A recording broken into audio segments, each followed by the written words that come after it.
The domain name system, or DNS, is a really important part of our everyday internet usage, and I just want to go over two key terms which are often confused, but I think it's really important that they're crystal clear before we move on to the more bulky stuff.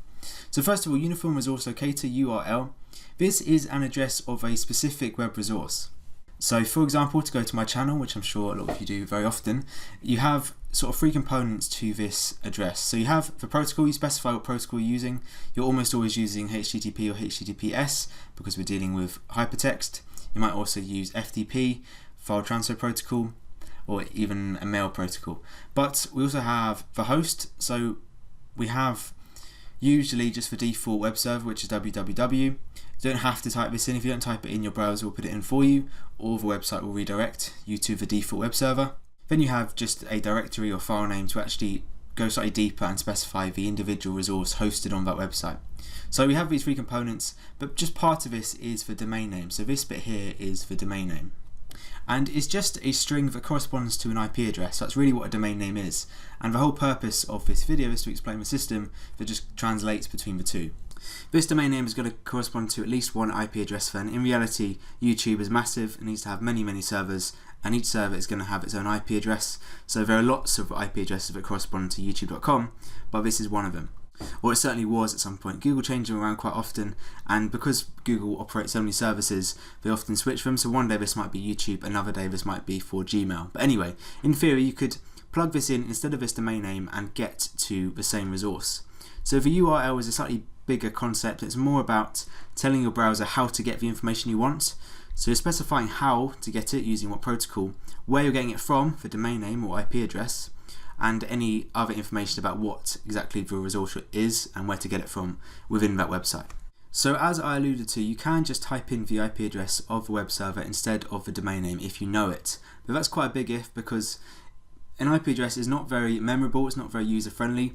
No one's going to be able to remember the IP address for Google. It's much better just to type in a domain name. And anyway, as I say, the large companies often switch around their servers, and so the IP addresses change quite often. But we need a system to do this, and that is the domain name system. So it translates between the two. We still need to have an IP address to connect to the website. That's what a router is going to use to forward the packets, and it tells us where the server is located in the world, whereas the domain name doesn't tell us any of that without being linked to an IP address.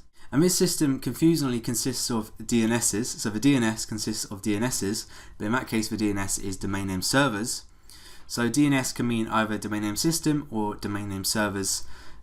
Doesn't really matter, but it can be a little bit confusing.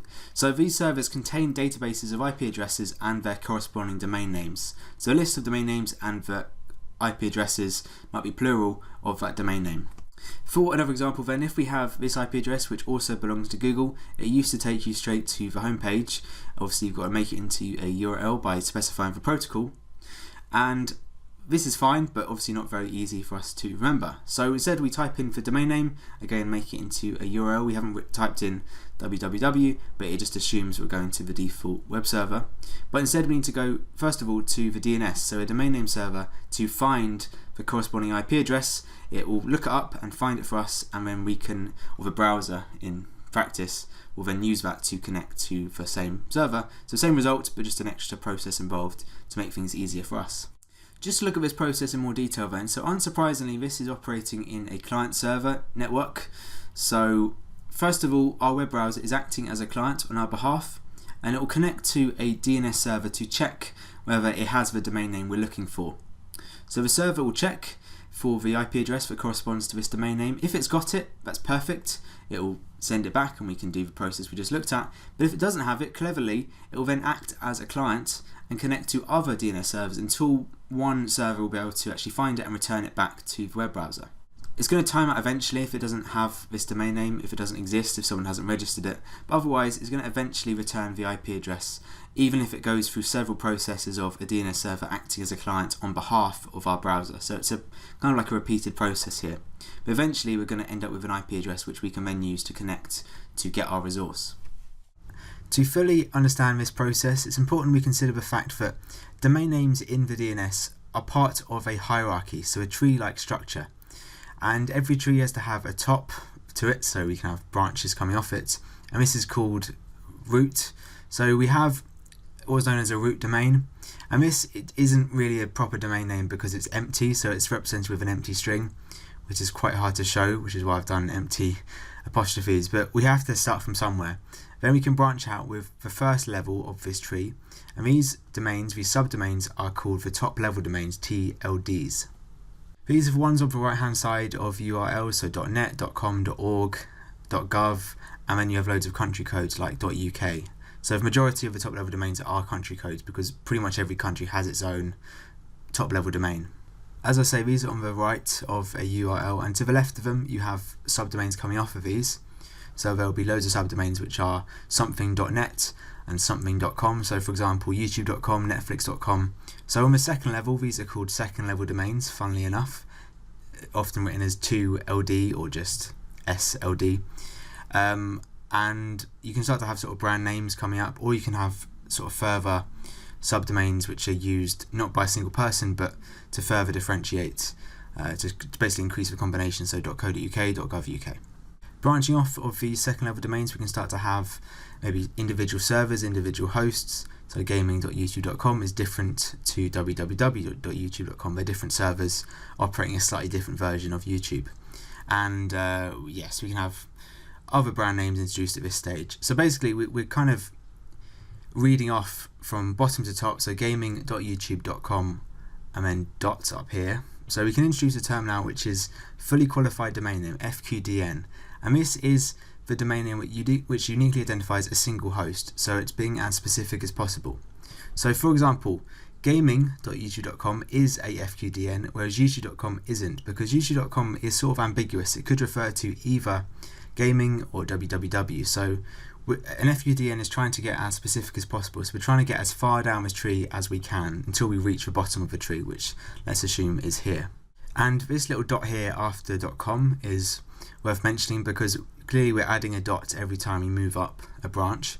But because we've got root here, root is an empty string, as I say, we can't really show it, but we can show the dot just to acknowledge that it's there. It's not really a big deal if you don't put the dot in, but it does show that you understand that we have this root domain which all the other subdomains branch off from. And now we've got this tree, I can start to explain a little bit more about what I was saying on the previous slide, the fact that you look up the domain name in a DNS server, and if that DNS server hasn't got that domain name, it will then contact another DNS server to try and check for it. So we have sort of a chain reaction potentially if the first DNS server doesn't actually know the IP address of your domain name. And it works, it's not like a random process, it works based off of this tree. Firstly, each of these subdomains, so root, com, Netflix and so on, each of them have their own DNS server or DNS servers that are responsible for them. So perhaps, or in all likelihood, .net, the DNS server for .net, has no idea about youtube.com or netflix.com. They're only responsible for their individual zones, so the individual sort of branches coming off of them. So it's a very distributed system. It's not, every DNS server doesn't know every single domain name. Clearly that's going to be impossible. So it's important we distribute it over these subdomains and keep it in this hierarchical manner. So if we go right back to the beginning, you type in a domain name. Let's say you're going to type in netflix.com into your browser, and you'll have a default DNS server, and this is likely going to be operated by your internet service provider. You can change it to another DNS server by default. I personally changed mine to Google's. Google operate a DNS server and I find it slightly more stable, so I changed it to that. Either way, you're first of all going to check that default DNS server to see if it's got netflix.com. If it doesn't, in theory, what it will do, it will start right at the top and it will ask a root DNS server whether it knows where .com is, whether it knows the IP address of, or first of all, no, it's even further, it will check a root server to see if it knows the IP address of netflix.com. It probably won't, but it will know the IP address of .com because they know the IP addresses of the servers directly below them. So root will pass you on to the .com DNS server. It will then know netflix.com because it's directly below it. So .com will know the IP address of netflix.com, but perhaps root won't, but it will know the IP address of .com. So it passes down the tree in theory. In reality, it's not feasible for every single DNS server to constantly contact these top level domains and root, because that's just going to overload the system. So what will happen, it will cache them. So instead of, it will remember the IP address of .com, so it will go directly to .com, not via root. It doesn't need to know via root unless it's completely stuck. In case one day they added a new top level domain and the DNS server didn't know the IP address of it, it might have to check with root, but otherwise it's going to be slightly cleverer and it'll actually remember IP addresses of commonly used DNS servers.